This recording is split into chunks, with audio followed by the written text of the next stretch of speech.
que Dieu, par son esprit, nous parle par sa parole et nous instruit, touche nos cœurs ce matin.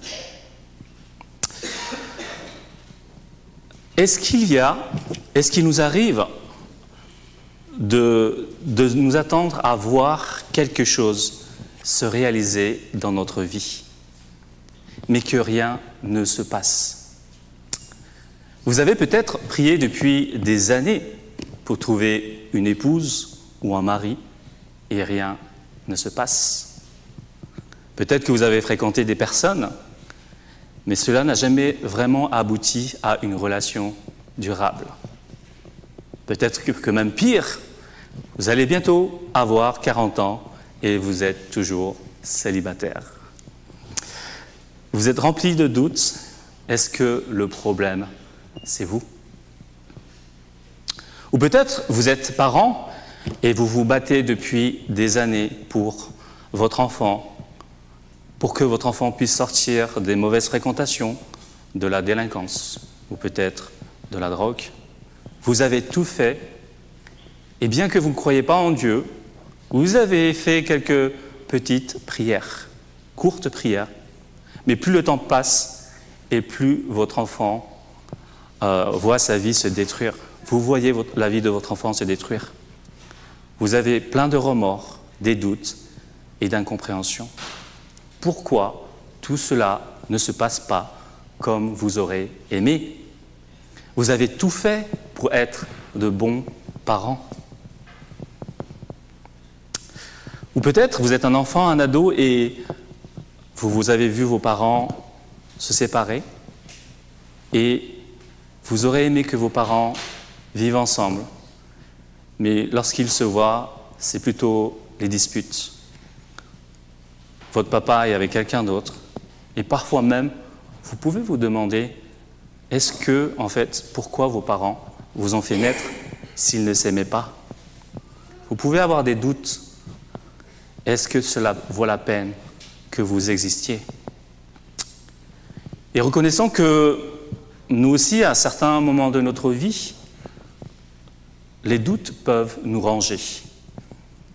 Ils peuvent être un poids qui nous paralyse par la peur, et on ne voit plus l'avenir, même avec une petite lueur d'espoir.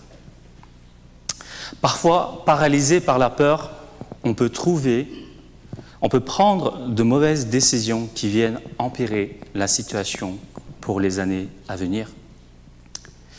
Et dans le texte que nous allons lire, nous avons aussi une personne qui a eu des doutes à une période de sa vie. Il s'est posé aussi des questions et il nous montre comment il a pu trouver des réponses. Il s'agit de Jean-Baptiste. Donc, lisons Luc chapitre 7, versets 18 à 35. Si vous avez cette Bible, celle-là, c'est la page 667. Luc chapitre 7, versets 18 à 35. Je lis la parole de Dieu. Jean fut informé de tout cela par ses disciples. Il en appela 2 qu'il envoya vers Jésus pour lui dire « Es-tu celui qui doit venir ou devons-nous attendre un autre ?» Arrivés vers Jésus, ils dirent « Jean-Baptiste nous a envoyés vers toi pour te demander « Es-tu celui qui doit venir ou devons-nous en attendre un autre ?» À ce moment-là, Jésus guérit de nombreuses personnes de maladies, d'infirmités et d'esprits mauvais, et il rendit la vue à bien des aveugles. Puis il répondit « Allez rapporter à Jean ce que vous avez vu et entendu. Les aveugles voient, les boiteux marchent, les lépreux sont purifiés, les sourds entendent, les morts ressuscitent. La bonne nouvelle est annoncée aux pauvres. Heureux celui pour qui je ne représenterai pas un obstacle. » Lorsque les messagers de Jean furent partis, Jésus se mit à dire à la foule au sujet de Jean « Qu'êtes-vous allé voir au désert? Un roseau agité par le vent? Mais qu'êtes-vous allé voir? Un homme habillé de tenues élégantes? Ceux qui portent des tenues somptueuses et qui vivent dans le luxe se trouvent dans les maisons des rois. Qu'êtes-vous donc allé voir? Un prophète? Oui, je vous le dis, est plus qu'un prophète. C'est celui à propos duquel il est écrit « Voici, j'envoie mon messager devant toi pour te préparer le chemin. » Je vous le dis, parmi ceux qui sont nés de femmes, aucun prophète n'est plus grand que Jean-Baptiste. Cependant, le plus petit dans le royaume de Dieu est plus grand que lui.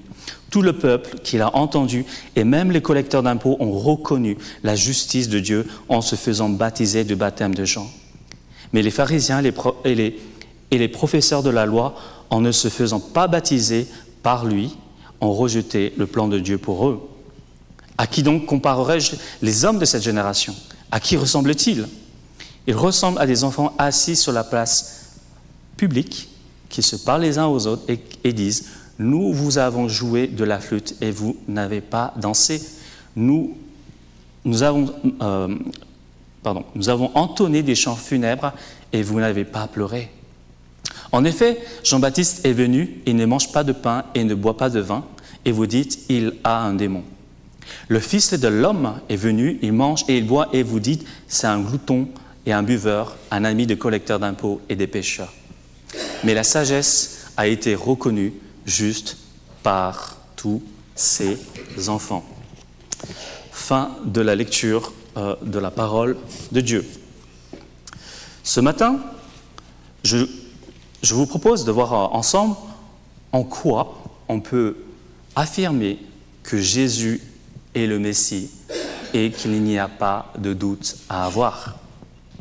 Nous verrons en premier lieu quelle est l'origine en fait de ce doute de Jean-Baptiste. Ensuite, nous verrons quelle réponse Jésus donne à Jean-Baptiste. Et enfin, comment les foules accueillent cette réponse et par extension, comment nous aussi, nous sommes amenés à accueillir la réponse de Jésus. Parlons de l'origine du doute de Jean-Baptiste. On apprend au verset 18 que Jean fut informé par ses propres disciples de toutes ces choses que Jésus avait faites. Mais en fait, c'est quoi toutes ces choses? On peut aller dans le texte que notre pasteur Samuel avait enseigné dimanche dernier. Jésus avait guéri le serviteur d'un officier romain, Luc chapitre 7, versets 1 à 10. Et Jésus avait redonné la vie à un homme. C'était le fils unique d'une veuve. Luc chapitre 7, versets 11 à 17, c'est le passage juste avant le passage que je viens de lire. Et voici comment les foules réagissent. Tous furent saisis de crainte et ils glorifiaient Dieu, disant « Un grand prophète apparut parmi nous et Dieu a visité son peuple. » Cette parole sur Jésus se répandit dans toute la Judée et dans tout le pays d'alentour. C'est ce contexte-là, en fait. Samuel nous avait interpellé dimanche dernier. C'était un peu comme pour la résurrection de ce jeune homme. C'est imaginer que dans le journal de 20h sur TF1, BFM, Euronews, M6, imaginons qu'on apprend que sur Toulouse, un homme appelé Jésus a redonné la vie à un jeune homme qui était mort. Tous les meilleurs médecins du CHU de Rangueil ne peuvent pas expliquer comment cela a pu se produire. Et on apprend dans le journal que ce jeune homme est en bonne santé. Il a retrouvé sa maman dans le quartier de Sauzelong et des milliers de personnes de la région Occitanie sont venues voir s'il était vraiment ressuscité. Face à cette nouvelle qu'on entend, qui fait la une des journaux, on est quand même surpris de voir comment Jean-Baptiste il réagit. Il envoie 2 témoins, ses propres disciples, des personnes de confiance, pour aller questionner Jésus. Es-tu vraiment celui qui doit venir ou devons-nous attendre un autre? Certains diront « What ?» ou en allemand « Was ?» On pourrait se dire « Mais Jean-Baptiste, tu as perdu la boule. » Ici, la foule célèbre un grand prophète qui est venu, que Dieu a visité son peuple, et toi, tu viens demander s'il faut attendre un autre. mais qu'est-ce qui t'arrive en fait? Imaginez, c'est comme la France quand elle a gagné la Coupe du Monde en 1998. Et 20 ans après, en 2018, les gens, ils sortent dans la rue, certains, ils cassent tout. Et on arrive, on dit, vous êtes sûr que la France a gagné? Je ne crois pas trop, hein. Moi j'étais plutôt pour le Brésil, quoi. Enfin, l'Argentine. Alors j'étais pour la France, mais voilà. Les amis, cette question semble déplacée par rapport au contexte, mais pourtant cette question de Jean-Baptiste, elle est fondamentale. Qui est ce Jésus qu'il prétend être? Est-ce qu'il y a un autre nom? Est-ce qu'il y a un simple prophète comme certains pensent? Est-ce que Jésus est un simple prophète comme certains pensent? Ou est-ce que ce Jésus, c'est un philanthrope? Vous savez, c'est un homme de bien. Il a fait beaucoup de bonnes choses, il a dit beaucoup de bonnes choses, il a déclaré des choses sur l'amour des hommes. Mais quand même dire que Jésus est Dieu, qu'il est le Messie, c'est too much, quoi. Ou peut-être certains vont dire, en fait, c'est un homme qui est charismatique. Il a su amener beaucoup de gens à sa cause pour essayer de renverser le pouvoir romain. Ou peut-être que ce Jésus, c'est, vous savez, le petit enfant mignon, là, dans sa crèche, au moment où on partage les cadeaux à la fin de l'année. Mais si on lit Matthieu, chapitre 11, verset 2, on comprend la situation dans laquelle était Jean-Baptiste. En fait, Jean-Baptiste, il était en prison, enchaîné comme un criminel. Matthieu 11, verset 2 nous dit « Or, dans sa prison, Jean avait entendu parler de ce que Jésus-Christ faisait. » Et dans Luc, chapitre 3, versets 19 à 20, donc un petit peu plus tôt dans ce livre, on apprend que c'est Hérode qui avait jeté Jean en prison. Parce que Jean-Baptiste avait osé dénoncer les mauvaises actions du roi Hérode. Il avait, entre autres, pris parmi les mauvaises choses qu'il a faites, il a pris la femme de son frère. Il a épousé, en fait, sa belle-sœur. Et Jean avait dénoncé la vie de débauche du roi Hérode. Et c'est pour ça qu'il a été en prison. Jean-Baptiste, en prison, il est aussi, on peut se demander, il est probablement dans la souffrance. Et face à cette souffrance, il demande, est-ce que Jésus est celui qui doit venir? Ou en fait, est-ce qu'il y a vraiment quelqu'un d'autre? On peut comprendre sa réaction, et en plus, Jean-Baptiste, il avait une position, un rôle particulier. C'était le précurseur du roi. Dans Luc chapitre 3, versets 16 à 17, Jean-Baptiste avait annoncé une personne que l'on nomme celui qui devait venir après lui. C'est celui qui est plus puissant que Jean-Baptiste. Cette personne serait revêtue de la puissance de Dieu. C'est le Messie qui devait venir accomplir le juste jugement de Dieu. Luc chapitre 3, verset 9 et Luc chapitre 3, verset 17. Les ennemis de Dieu, les ennemis du peuple de Dieu devaient être jugés par Dieu. Or, Jean, lorsqu'il est en prison, lorsqu'il apprend tout ce que fait Jésus, c'est bien. Vous savez, c'est un peu comme dans les matchs de foot où on a Toulouse vs l'OL et on se retrouve et il y a 28 000 personnes qui se retrouvent au stadium pour regarder ça. Et en fait, Jean-Baptiste, lorsqu'il apprend tous les miracles que Jésus avait fait, il avait guéri le serviteur d'un officier, un jeune homme est revenu à la vie, un lépreux avait été purifié. En fait, Jean-Baptiste, il est resté perplexe. Il se demandait si Jésus est vraiment celui que, en fait, Jean-Baptiste avait annoncé. Imaginez que vous êtes au tribunal. En fait, vous vous êtes fait agresser par un groupe d'individus. Et le jour du jugement, vous êtes avec votre avocat d'un côté et de l'autre, vous voyez le banc des accusés avec leur avocat. Plusieurs personnes sont venues assister à la décision du juge. Et ce jour-là, ce qui est bizarre, c'est que le juge, il n'est pas là. Vous voyez un homme qui commence à aller discuter avec la foule. Il commence à les serrer en fait dans les bras. Hein. Salut. Il leur offre un petit café italien. Et puis en fait, vous attendez la réponse. Et plus vous regardez la personne qui fait ça, et en fait, cette personne sympathique, en fait, c'est le juge. Mais vous dites, mais c'est pas le juge que vous attendez. Il a sorti son tablier alors qu'il devait être sur sa chaire pour donner son verdict. Et vous vous poserez probablement les mêmes questions que Jean-Baptiste. Est-ce que c'est bien toi le juge ou devons-nous attendre un autre pour rendre le verdict? Jean-Baptiste attendait que Jésus agisse comme il avait annoncé, c'est-à-dire à venir comme un juge. Or, Jésus semblait ne rien faire de la sorte. Est-ce qu'il nous arrive aussi d'agir de la même manière que Jean-Baptiste? On s'imagine des choses sur Jésus et cela ne se passe pas comme on veut. Et pourtant, en fait, Jean-Baptiste, il nous montre un exemple à suivre. Il avait des doutes et il est normal d'avoir des doutes. C'est pas parce qu'on est chrétien qu'on n'a pas le droit d'avoir des doutes et que c'est pas correct de dire qu'on n'a pas de doutes.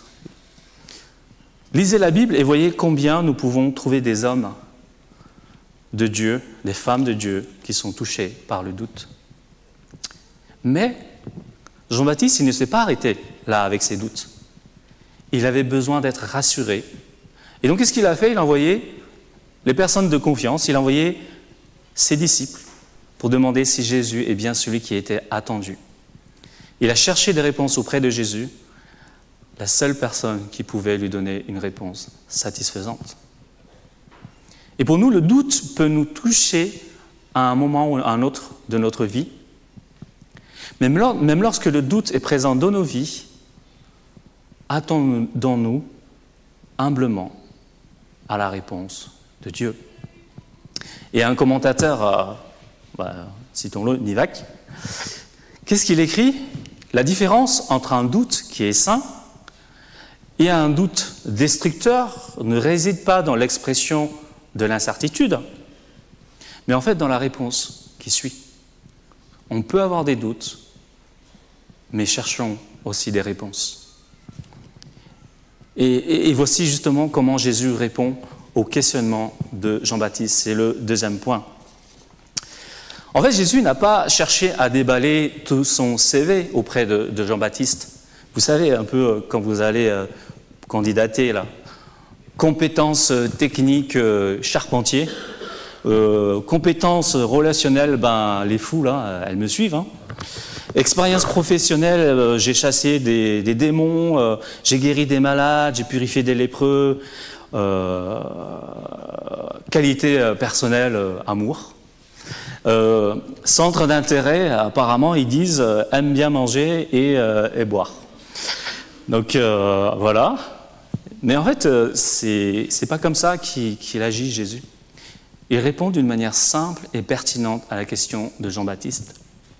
Jésus montre ses œuvres pour confirmer qu'il est le Messie et que la bonne nouvelle est annoncée aux pauvres.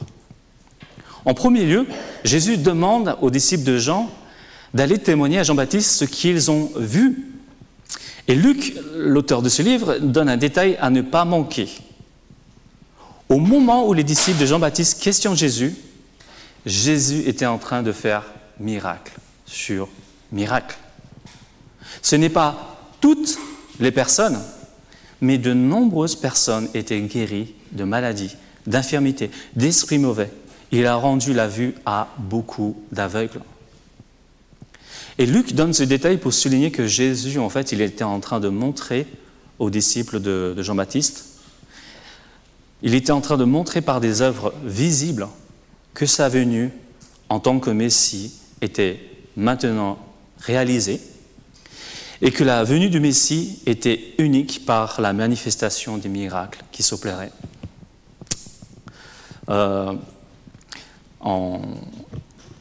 avec ce texte, en fait, on pourrait croire que les miracles étaient nombreux dans le livre de l'Ancien Testament.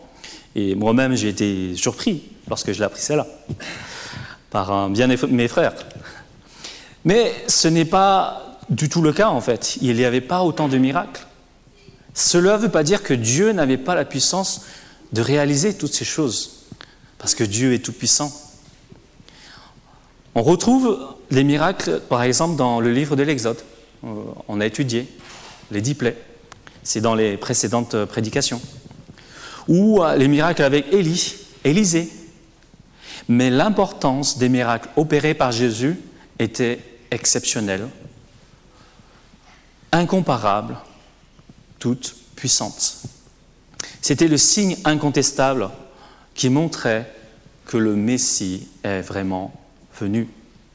C'est ce que Jésus voulait montrer aux disciples de Jean-Baptiste. Et c'est ce que Luc aussi veut montrer à nous aujourd'hui, gens du XXIe siècle, que Jésus est le Messie attendu.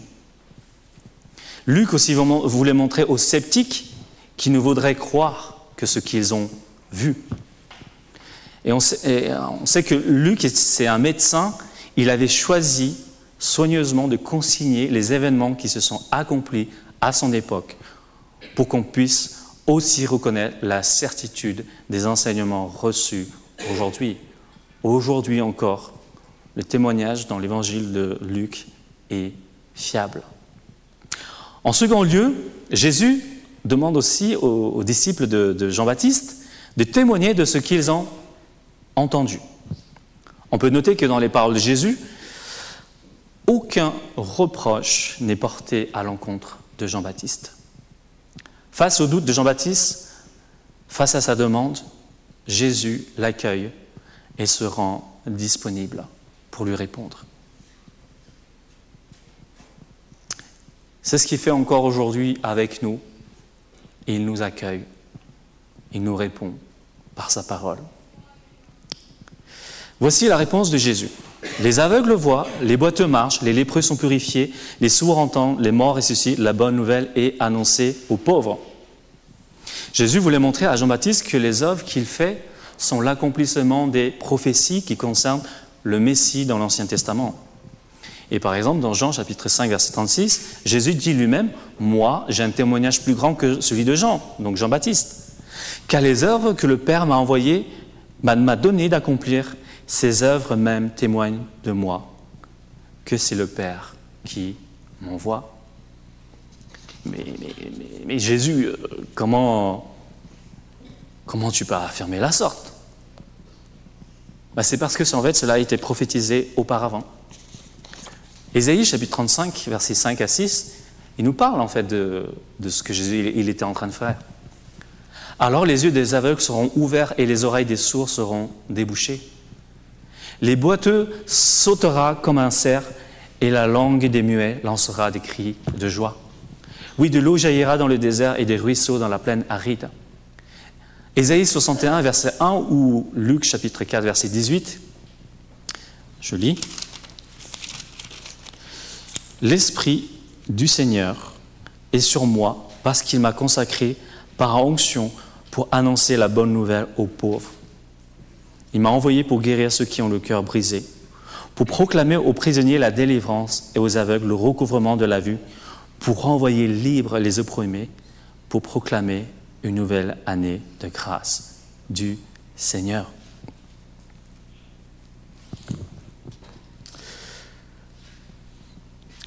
En fait, on voit dans Luc chapitre 4, verset, un petit peu la suite, quelques versets après, Jésus il s'identifie en fait à cette prophétie. Il dit lui-même, aujourd'hui, cette parole de l'Écriture que vous venez d'entendre est accomplie. Le message de repentance de Jean-Baptiste, qu'on a vu dans les précédentes prédications, et en fait l'œuvre et l'annonce de la bonne nouvelle par Jésus-Christ, elles vont de pair. Elles ne se contredisent pas.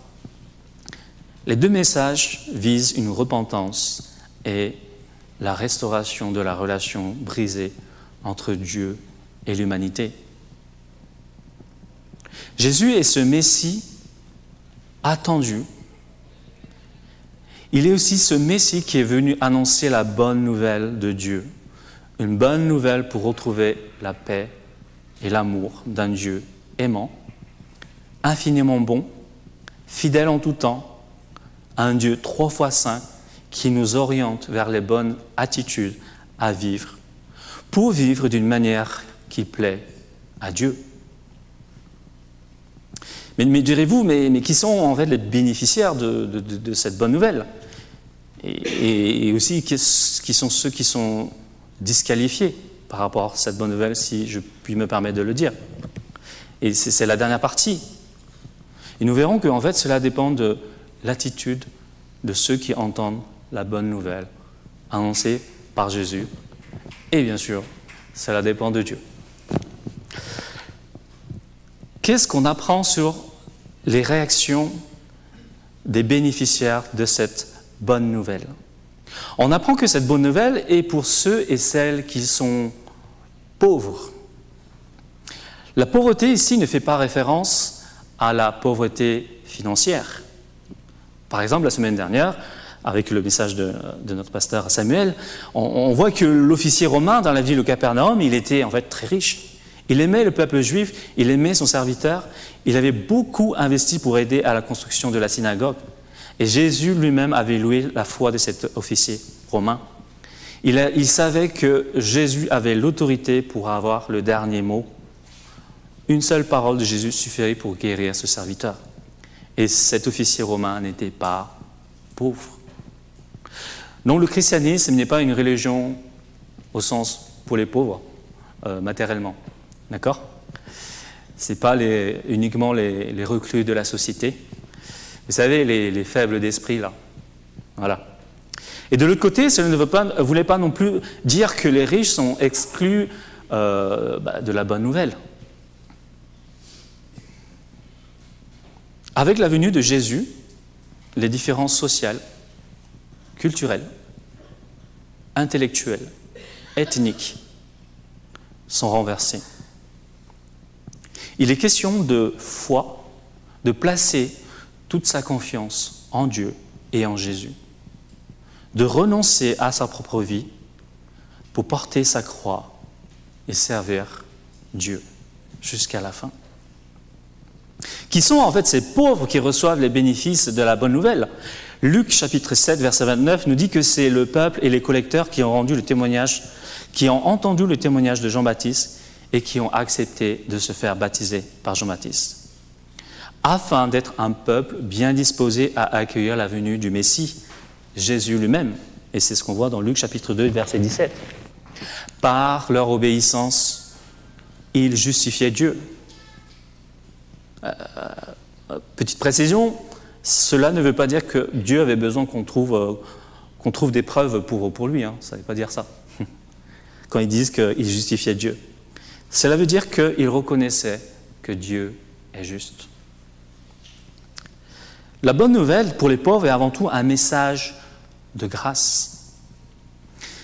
C'est Dieu qui, dans sa grâce, planifie et met en œuvre son plan de sauvetage pour toute personne qui sait reconnaître sa misère spirituelle devant Dieu, qui sait reconnaître ses péchés devant Dieu et qui veut s'en détourner. C'est toute personne qui reconnaît que seul le Messie, Jésus, peut les sauver, les pardonner et restaurer une nouvelle relation avec Dieu. Et avec extension, en fait, ces bénéficiaires, c'est le peuple de Dieu. En fait, c'est nous qui croyons en Jésus-Christ. C'est un peuple que Dieu s'est acquis, un peuple issu de toutes les nations unies autour d'une seule personne, Jésus-Christ. Et ce qui est extraordinaire ici, c'est que pour toutes ces personnes, ce peuple que Dieu s'est acquis, Jésus les qualifie d'enfants de Dieu. Avec cette relation restaurée, Dieu devient un père et toute personne qui entre dans la famille de Dieu devient son enfant. Cette position est soulignée lorsque Jésus compare en loin Jean-Baptiste avec les plus petits du royaume de Dieu. Jean-Baptiste était le dernier et le plus grand prophète de l'Ancien Testament. Quelque part, il représentait l'ancienne alliance. Mais pour tout enfant de Dieu qui entre dans le royaume de Dieu, c'est incomparable en fait.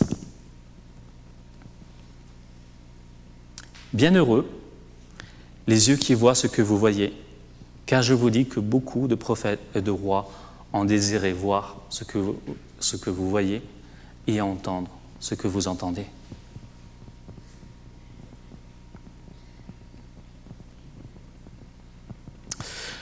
Et de l'autre côté, la bonne nouvelle, c'est une grâce qui est scandaleuse. Pour les personnes qui sont suffisantes à elles-mêmes. Ces personnes qui malheureusement refusent d'accueillir le message de la bonne nouvelle de la croix, ce sont les personnes qui se disqualifient elles-mêmes devant Dieu.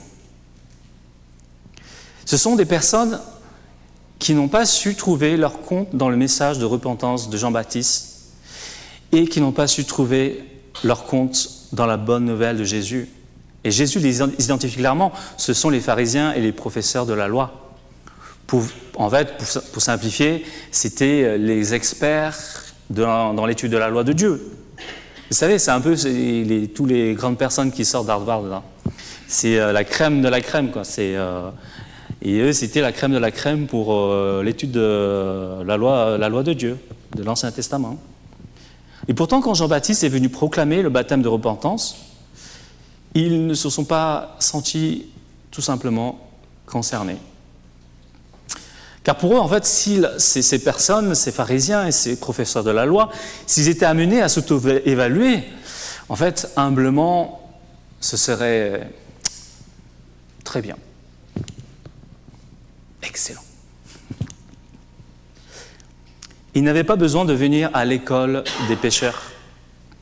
Vous savez, un peu comme... vous savez, je ne sais pas si vous avez été à la fac, les personnes qui n'ont pas réussi leur premier et deuxième semestre et qui se retrouvent à la dernière année à faire les rattrapages, là. C'est un peu comme l'école des pécheurs, quoi. Voilà. Les pharisiens et les docteurs de la loi montrent par leur attitude qu'ils n'avaient pas besoin de se repentir. Et le baptême de repentance était une manière aussi de préparer la venue du roi des rois, le Messie. Et en refusant de se faire baptiser, ces personnes se sont disqualifiées, car ils ont estimé que le seul moyen que Dieu voulait utiliser pour faire entrer les rachetés dans le royaume de Dieu, en fait pour eux, ce n'était pas assez bien. Ils savaient mieux faire que Dieu. Et c'est la raison pour laquelle Jésus, lorsqu'il est venu, ils se sont aussi opposés à Jésus. Jésus compare cette génération sous forme de parabole comme à un groupe d'enfants qui restent indifférents lorsqu'il s'agit de faire la fête ou lorsqu'il s'agit de faire le deuil. Pour eux, ce renversement d'accès au royaume de Dieu était un scandale.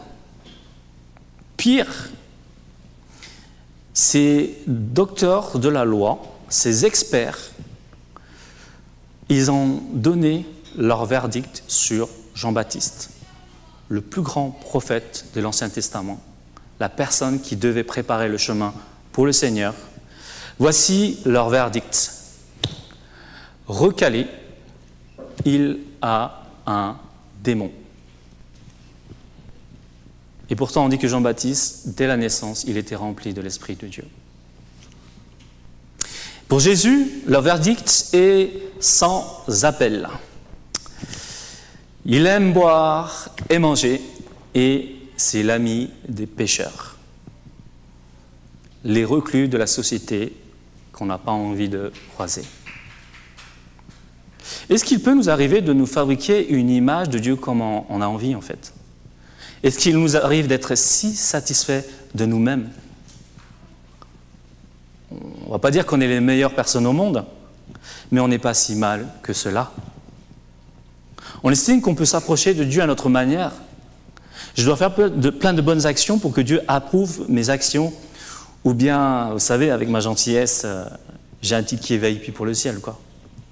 Et je suis sûr que Dieu m'accueillera à bras grands ouverts. c'est se tromper soi-même, s'illusionner soi-même. Quelqu'un disait, on peut être sincère et sincèrement dans l'erreur. Ou peut-être, je ne veux surtout pas entendre comment Dieu il veut se révéler à moi, parce que cela ne me convient pas. C'est moi qui décide comment Dieu il doit être, et c'est moi qui décide comment je veux entrer dans le royaume de Dieu. Et les amis, ce n'est pas du tout ce que enseigne la Bible. La Bible nous enseigne que nous ne pouvons pas fabriquer Dieu comme on veut, ni entrer dans le royaume de Dieu comme on veut. La Bible nous montre comment Dieu se révèle à nous et par quel chemin il est possible d'entrer dans le ciel. C'est l'œuvre de la croix de Jésus, le Messie.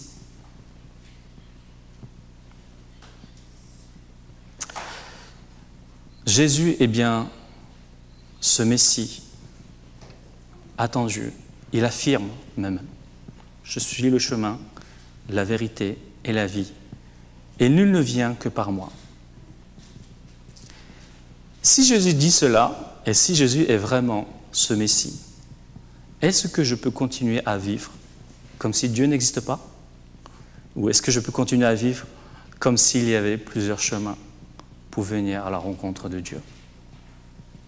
Voici Jésus, comment il répond à la fois aux disciples et à la foule. Heureux celui pour qui je ne représente pas un obstacle. Une autre manière de dire, c'est heureux la personne pour qui je ne serai pas un sujet de scandale. Et Jésus ne désire pas être cet obstacle pour ceux qui viennent à lui. Mais reconnaissons que souvent, ce sont nos fausses conceptions ou nos attentes inappropriées qui sont des obstacles et qui nous empêchent de nous approcher de Dieu. Que sa parole et son esprit se révèlent à chacun d'entre nous. Je vais prier. Merci Seigneur pour ta parole et pour ce que tu enseignes. Tu es le Messie. Et il n'y a pas de doute à avoir. Et même si on en a, Seigneur, on peut encore venir devant toi pour te demander de nous expliquer par ta parole. Seigneur, tu accueilles, Seigneur, ceux qui sont en recherche, qui te cherchent d'un cœur sincère. Et Seigneur, on te prie pour que tu puisses aussi peut-être enlever nos fausses conceptions de qui tu es, peut-être nos fausses attentes. Et apprends-nous, Seigneur, dans le doute, à te faire confiance, à te laisser justement régner aussi dans nos vies, parce que tu es au contrôle de tout et souverain en tout temps. Et aide-nous à ne pas être les personnes qui te poussent à te forcer les choses, mais être ces personnes qui s'attendent à toi. Au nom de Jésus-Christ. Amen.